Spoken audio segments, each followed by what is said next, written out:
Assalamualaikum warahmatullahi wabarakatuh. Yang saya hormati Ibu Rini Hayati, SPD, MPD, selaku dosen pengampu mata kuliah Ekonomi Publik. Baik, perkenalkan nama saya Nopal Saputra Tanjung dengan NIM 20402000159, Fakultas Ekonomi dan Bisnis Islam, jurusan Ekonomi Syariah semester 5. Adapun tujuan saya membuat video ini untuk memenuhi tugas mata kuliah Ekonomi Publik. Adapun poin-poin yang akan saya jelaskan dalam video ini yaitu pengantar ekonomi publik, individu, masyarakat, sistem perekonomian dan pembangunan, pasar bebas, efisiensi, peran swasta, eksternalitas dan kegagalan pasar, dan terakhir peranan pemerintah, barang publik, barang klub, pilihan publik, proses politik, kesejahteraan masyarakat, dan kegagalan pemerintah. Baik, sebelum kita membahas mengenai ekonomi publik secara mendalam, terlebih dahulu kita harus memahami sedikit terkait pengantar ekonomi publik. Pengantar ekonomi publik, keuangan negara, public finance, merupakan istilah yang dikenal pada waktu sebelum terciptanya istilah ekonomi publik. Yang dikatakan dengan istilah keuangan negara atau public finance adalah ilmu yang mempelajari tentang peranan pemerintah dalam perekonomian serta dampak kebijaksanaan pemerintah di bidang fiskal terhadap perekonomian. Sedangkan istilah ekonomi publik atau public economics berfokus pada tindakan yang dilakukan oleh pemerintah, dapat diartikan ekonomi publik, public economics, yaitu cabang ilmu ekonomi yang membicarakan tentang kegiatan atau tindakan pemerintah membiayai pengeluarannya. Terciptanya ekonomi publik bermula adanya kegagalan pasaran di tengah masyarakat, sehingga memerlukan suatu alternatif, yaitu aturan atau kebijakan yang dibuat oleh penguasa atau pemerintah, di mana kebijakan atau aturan tersebut mengandung aspirasi masyarakat. Diharapkan dengan adanya kebijakan tersebut mampu menjawab permasalahan tersebut. Agar terlaksananya aturan tersebut diperlukan pendanaan bersumber dari pajak.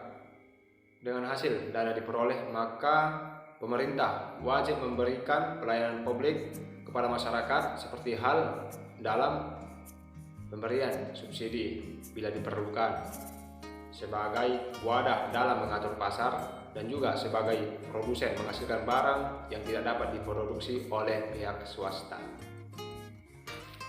Baik, selanjutnya kita akan membahas tentang ekonomika, normatif, dan positif.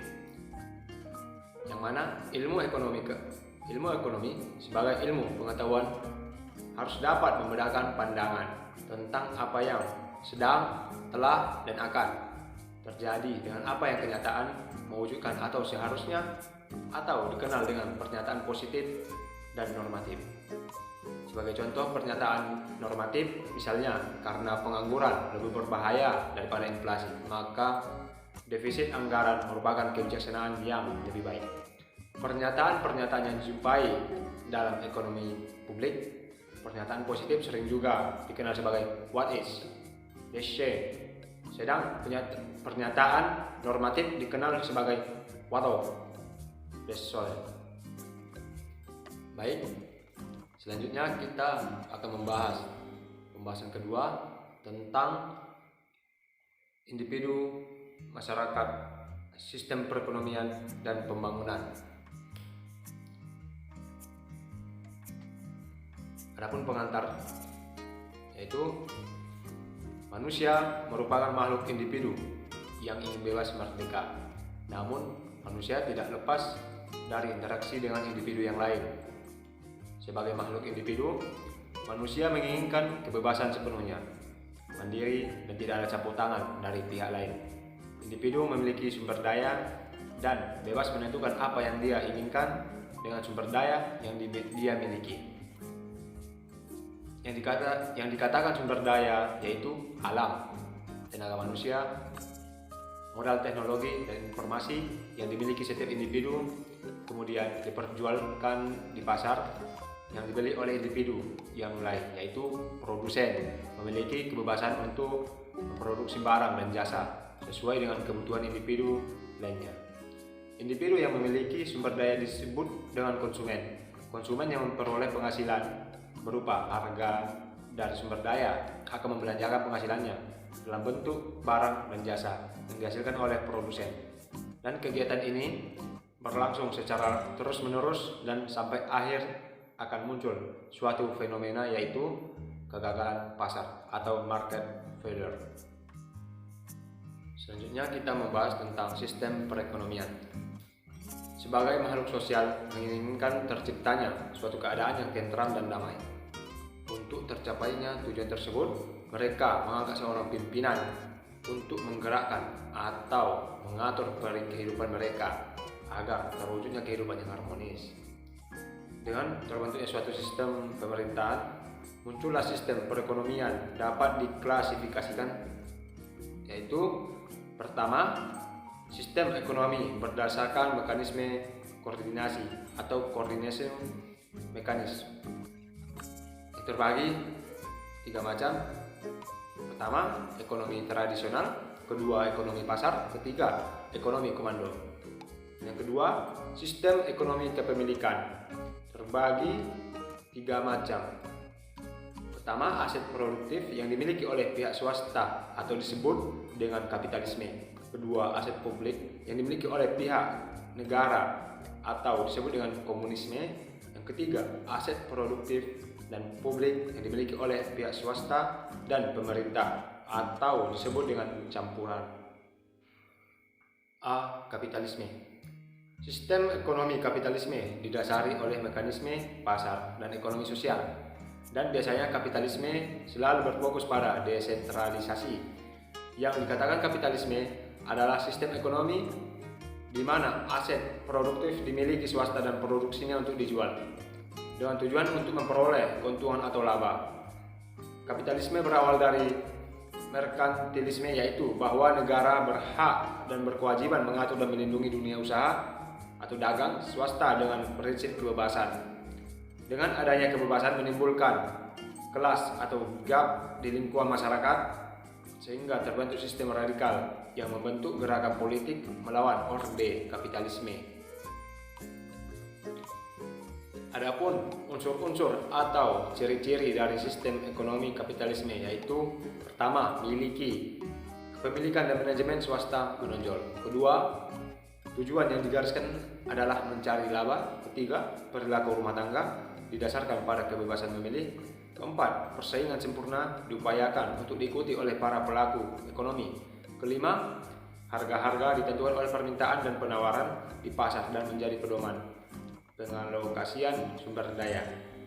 Dan selanjutnya adapun kekuatan sistem kapitalisme, yaitu pertama, permintaan menciptakan penawaran. Kedua, dengan adanya desentralisasi maka mekanisme pasar mengatur kekuatan ekonomi. Ketiga, persaingan dan kebebasan memanfaatkan kesempatan ekonomi menimbulkan upaya-upaya pengambilan keputusan tanggung jawab dan inisiatif yang demokratis. Keempat, konflik-konflik dapat dilokasikan atau juga dikelompokkan sehingga pengawasan muncul.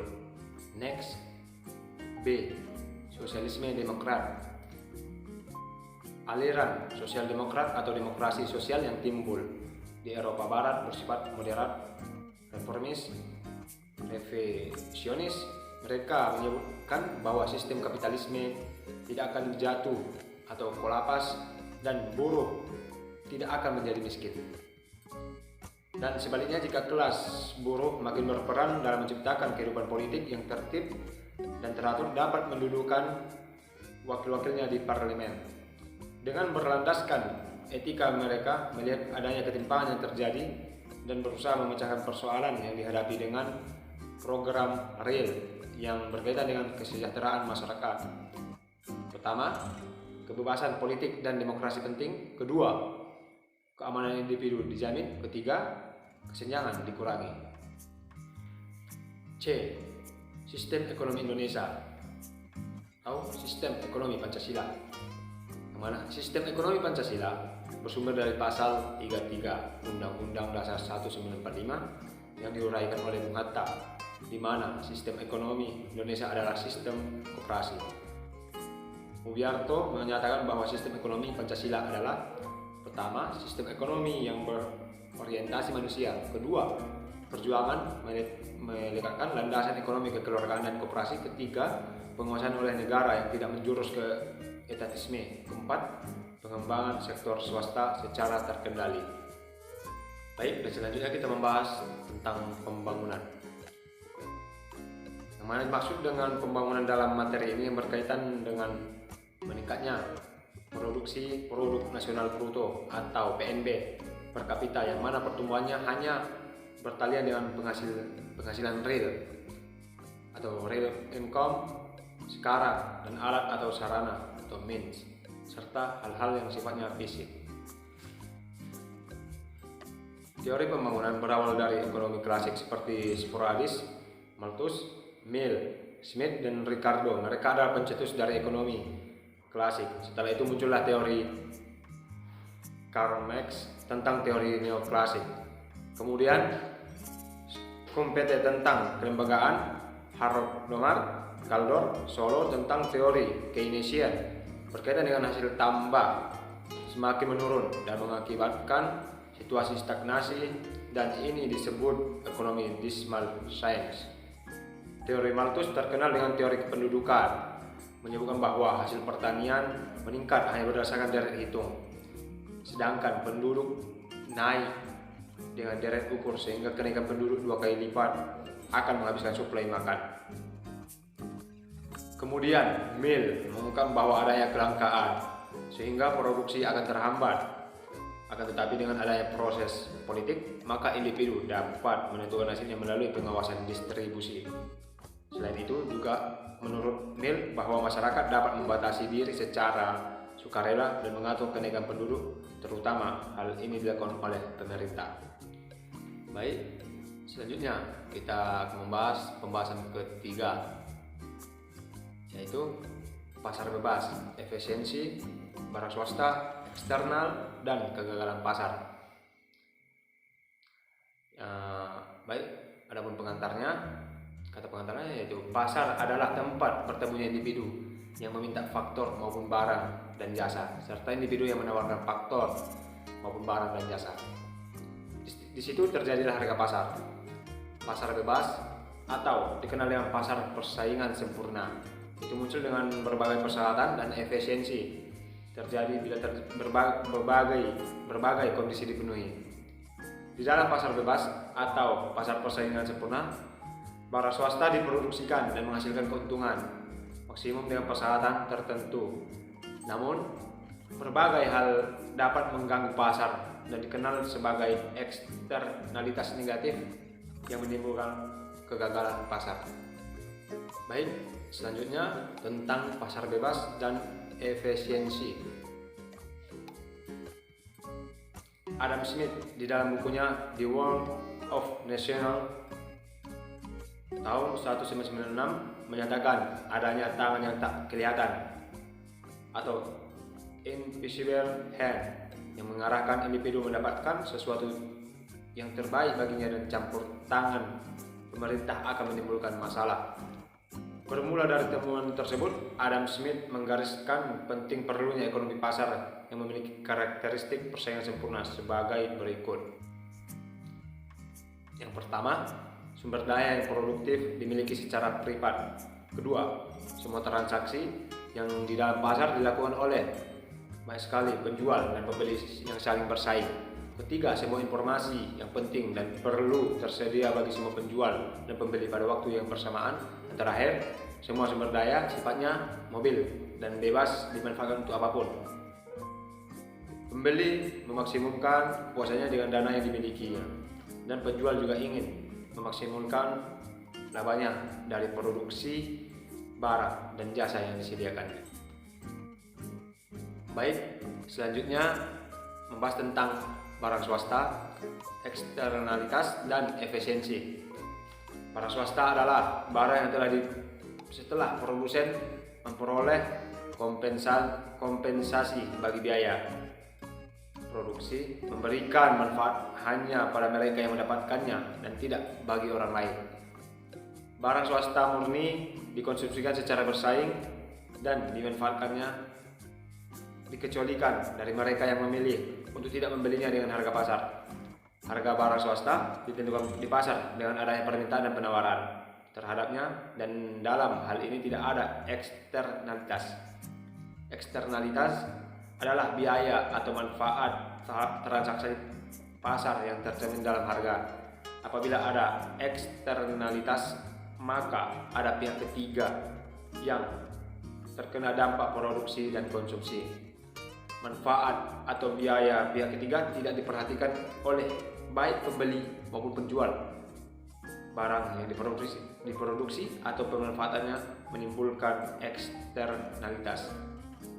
Yang dimaksud dengan pihak ketiga adalah mereka yang menanggung beban, misalnya karena udara atau air yang tercemar.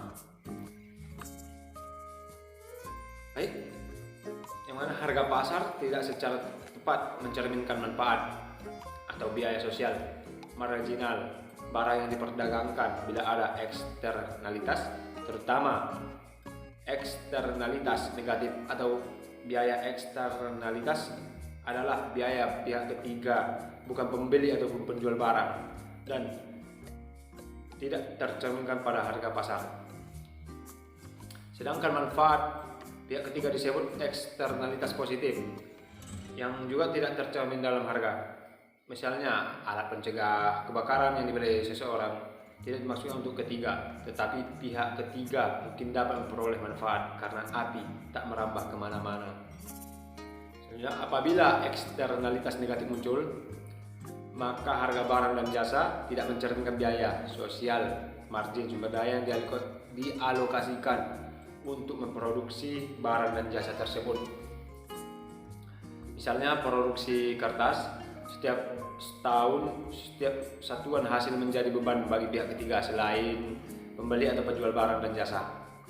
Pembeli atau penjual tidak peduli beban yang ditanggung oleh pihak ketiga. Biaya eksternal marginal atau BEM adalah biaya ekstra pada pihak ketiga sebagai akibat dari produksi satu satuan barang dan jasa. BEM adalah bagian biaya sosial marginal menghasilkan barang dan jasa. Baik, yang terakhir membahas tentang kegagalan pasar. Kegagalan pasar yang menyebabkan pemerintah untuk campur tangan yaitu disebabkan yang pertama, adanya kekuatan monopoli di pasar. Kedua, adanya dampak transaksi pasar terhadap pihak ketiga. Ketiga, tidak adanya pasar bagi orang atau bagi barang dan jasa dengan manfaat sosial marginal lebih dapat biaya sosial marginalnya. Keempat, tidak adanya informasi yang lengkap. Dan terakhir, stabilitas ekonomi. Baik, oke, cukup sekian untuk pembahasan video kali ini. Apabila ada kata-kata yang salah atau yang kurang berkenan di hati, mohon dimaafkan. Saya mohon ampun kepada Allah Subhanahu wa taala.